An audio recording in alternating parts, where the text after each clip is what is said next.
E aí, meus queridos, tudo bem? Eu sou o Prof. Clayton Reis e essa é a resolução de mais uma questão que fala sobre empuxo, e a questão diz o seguinte: uma pequena esfera de vidro cai com velocidade constante num líquido em repouso contido num recipiente.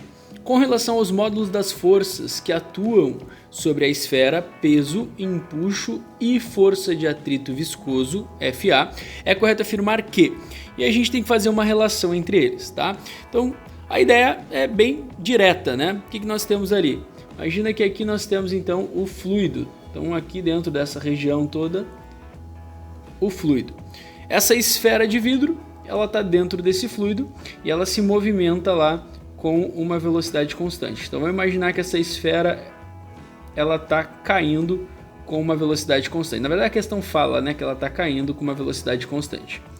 O detalhe aqui, que é a parte mais importante da questão, é tu entender o que a velocidade constante significa na questão.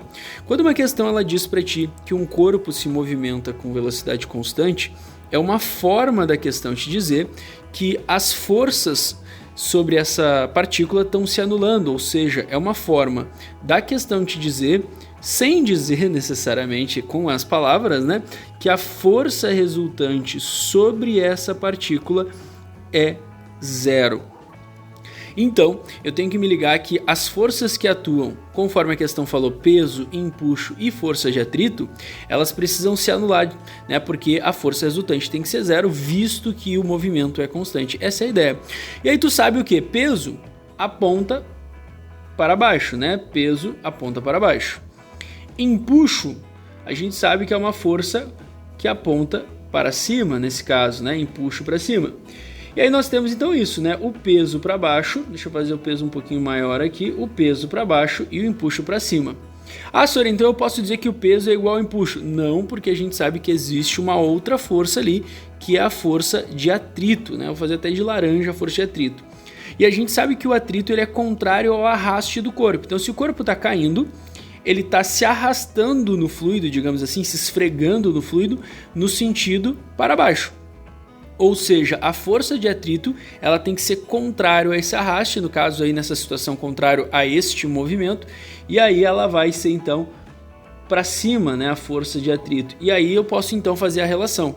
Eu posso dizer que o peso, que é a força para baixo, ela está sendo anulada ou equilibrada, né, com a força de empuxo mais a força de atrito. As duas forças para cima juntas anulam o peso para baixo.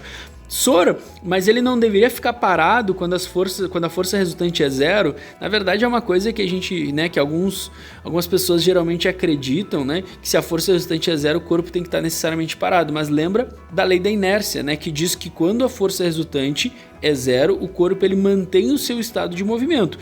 Se ele já estiver parado, ele vai se manter parado. Mas se ele estiver em movimento, ele vai manter o movimento dele constante. Por isso que eu posso fazer essa relação com a informação de velocidade constante que a questão me deu lá no início do exercício, beleza?